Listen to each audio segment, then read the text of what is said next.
آیت نمبر 2 سورہ مبارک عنکبوت کی تلاوت کی شرف حاصل ہوئی آپ کی خدمت میں.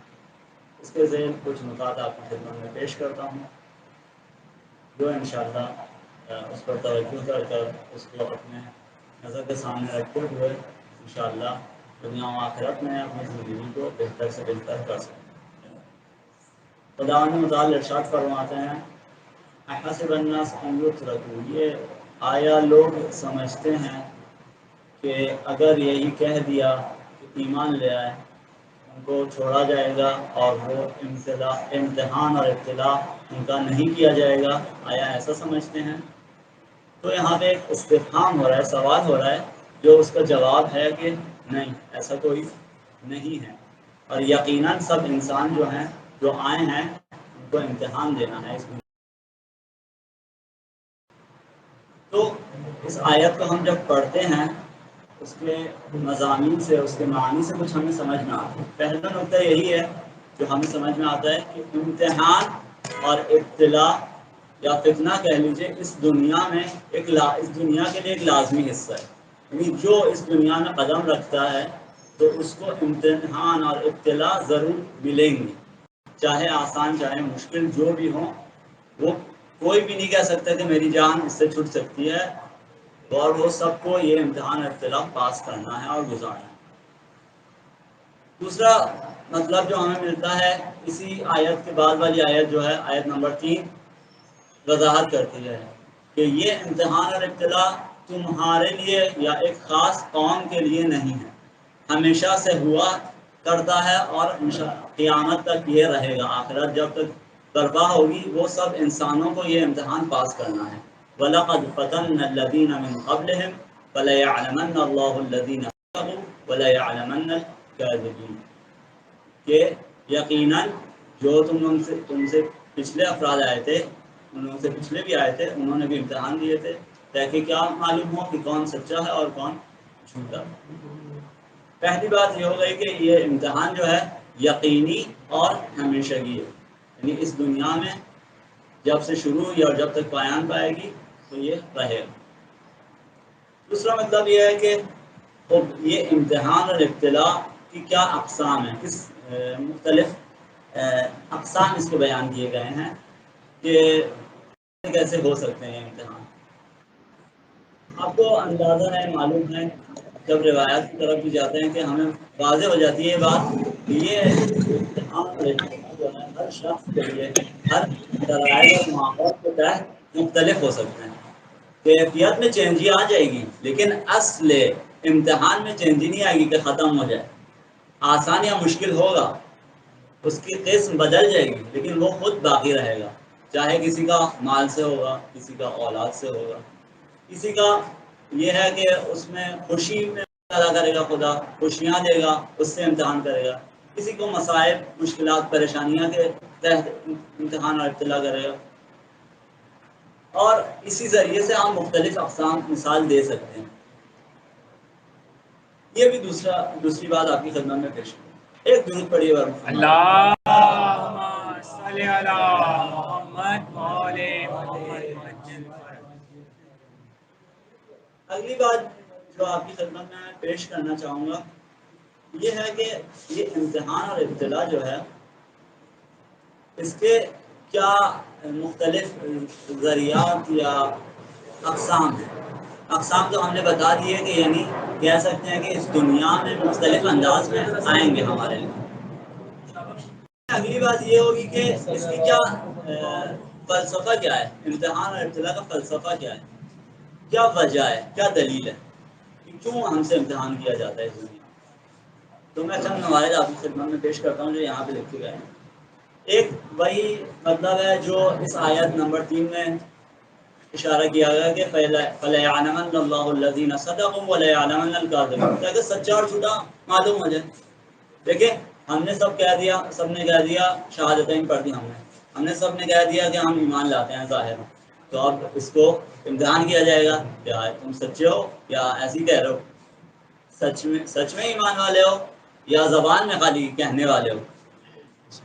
تو یہ امتحان کے ذریعے معلوم ہوگا، خدا کے لیے معلوم نہیں ہوگا. خدا کے لیے تو معلوم ہے ہمارے اندر خود کہ ہمیں معلوم ہو جائے کہ کتنے سچے ہیں اور کتنے جھوٹے ہیں، اور وہ منافقت جو ہے ہٹ جائے اور ختم ہو جائے. کہ قرآن میں اور تاریخ میں بھی اس کے مختلف وقائع ہمیں ملتے ہیں. ایک واقعہ جو ہے دوسرے سپارے میں جو ہے ابتدا میں قرآن متعال نے وہاں بیان کیا ہے، وہ ہے قبلے کا رخ چینج ہونا جو ہوا تھا. وہ مسلمان جو تھے ابتدا میں مکے میں اور کچھ عرصے مدینے میں جو تھے بیت المقدس یا وہی بیت المقدس کی طرف نماز پڑھتے تھے. تو پھر وہاں پہ حکم آیا خدا کی طرف سے کہ اب بیچ نماز میں ہی رخ پلٹ لو اپنا کعبے کی طرف اور مسجد الحرام کی طرف.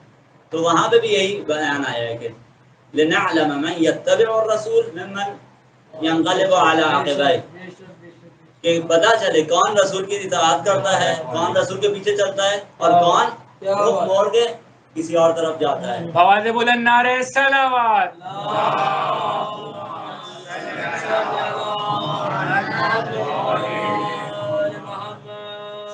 اسی طرح جنگ احد میں بھی سورہ آل عمران میں جب وہاں پہ بیان کیا گیا ہے کہ جو ظاہر شکست ہوئی، لیکن اس سے ایک فائدہ یہ ہوا کہ منافق اور مومن میں درمیان میں فرق معلوم ہو گیا، کون اصل میں جہاد کرنے والا ہے اور کون اچھی نیت سے آیا ہے اور کون غنائم کی نیت سے، کون گھوڑے اور سکے اور ان چیزوں کے لیے آیا ہے. تو وہاں پہ معلوم ہوگا، تمیز ہو گیا، یعنی خالص ہو گئے مومن اور منافق معلوم.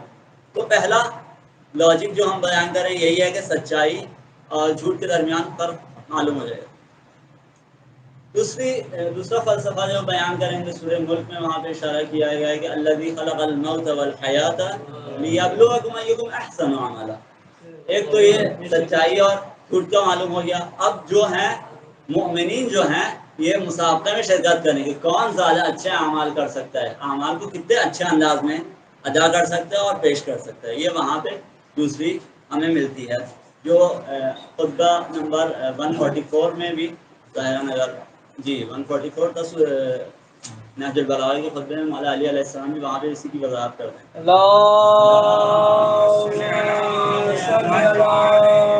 محمد محمد. تیسرا فلسفہ یا لاجک جو ہے شاید مجھ جیسے لوگوں کے لیے ہو کہ ان کو تنبہ دلانا یا توجہ دلانا. انسان چل رہا ہوتا ہے، غلطی کرتا ہے، کسی سے ہو جاتی ہے، تو وہاں پہ خداوند مبتلا کرتا ہے، امتحان کرتا ہے، کہہ کے سمجھ لو، دیکھ لو کہ غلط جا رہے ہو، واپس آ جاؤ. صحیح. تو یہ روایت میں بھی ہے کہ ما من خدش عود ولا نکبت قدم الا بظن، یعنی کوئی اگر خراش آتی ہے آپ میں، پیر میں لغزش ہو جاتی ہے، تو یہ نہیں سمجھو کہ ہوئی ہے مگر کوئی گناہ کی وجہ سے جو تم نے کیا ہوگا. تو یہاں پہ خداوند ہمیں مبتلا کرتا ہے تاکہ ہوشیار ہو جائیں، توجہ دلاتے ہیں ہمیں. یہ بھی تیسرا. چوتھا جو ہے وہ تھوڑے مومن لوگ جو مقامات تک پہنچ چکے ہیں، نیک انسان جو ہیں، ان کے مرتبے کی ترقی کے لیے ان کا مرتبہ بڑھ جائے. تو یہ بھی ایک لاجک ملتی ہے ہمیں کہ جیسے قرآن میں بھی واقعہ بیان کیا ہے حضرت ابراہیم علیہ السلام کا، جو ان کو ابتلا کیا گیا، امتحان کیا خدا نے. اور میں دیکھا کہ جیسے حکم ملا کے اپنے فرزند کو حضرت اسماعیل کو قربانی کرنا ہے، تو اس سے وہ کامیاب ہوا اور ان کا مقام بڑھا. یا کہیں اور پہ ملتا ہے کہ جو وہاں پہ امامت کی آیت ہے اس میں بھی یہی ہے کہ وہاں پہ الفاظ کو انہوں نے مکمل کیا اور وہ امتحانات کو اچھی طرح پاس کیا، تو خدا نے فرمایا انی جاعلک للناس اماما.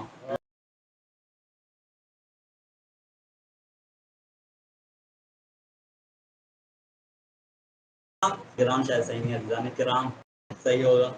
عزیزان بہرحال جو بھی ہے، اب میں کلام کو خاتمے کی طرف لے جاتا ہوں.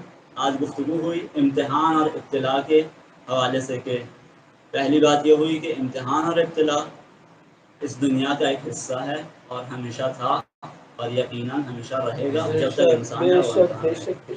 اور اس کے اقسام بیان کیے گئے کہ اصل وہ تو رہے گا امتحان، لیکن ہو سکتا ہے مختلف انداز میں ہو جائے، خوشی سے، ناراضی سے، پیسے سے، بچوں سے، یا مختلف انداز میں ہو. اور آخری بات جو میں نے آپ کی خدمت میں پیش کی کہ اس کا کیا فلسفہ یا لاجک ہے، امتحان کس لیے ہوتا ہے، تو موارد آپ کی خدمت میں پیش کی. ایک جملہ بھی میں اختتام کے طور پہ پیش کروں گا کہ جس ایام میں ہم گزار رہے ہیں مولا عبداللہ حسین علیہ السلام کا بھی ایک عظیم امتحان ہوا، بلاءً عظیم روایت میں ملتا ہے۔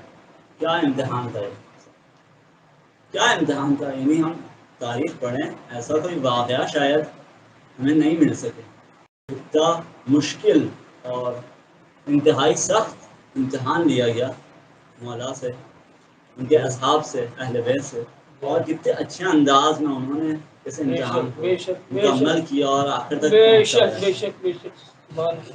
اب وہ ایام آ رہے ہیں جو یہ مصائب اور امتحانات اسارت کی طرف جا رہے ہیں، جو ہم اس ایام میں جا رہے ہیں، اور کچھ دنوں میں اب یہ کاروان جو ہے دربار یزید اور شام تک پہنچ جائے گا۔ وہ شام جو مولا سید سجاد علیہ السلام سے جب پوچھا گیا کہ کیا مشکل ایام تھے، فرمایا آپ نے کہ الشام الشام الشام، کیا یہ شام تھی کہ جو ظلم کیا گیا اہل بیت پیامبر سے، قال الہ اس قلیل توسل کو، اس قلیل گفتگو کو ہم سے قبول فرما، اور سننے والوں کو اور بولنے والوں کو اس پر عمل کرنے کی توفیق عطا فرما۔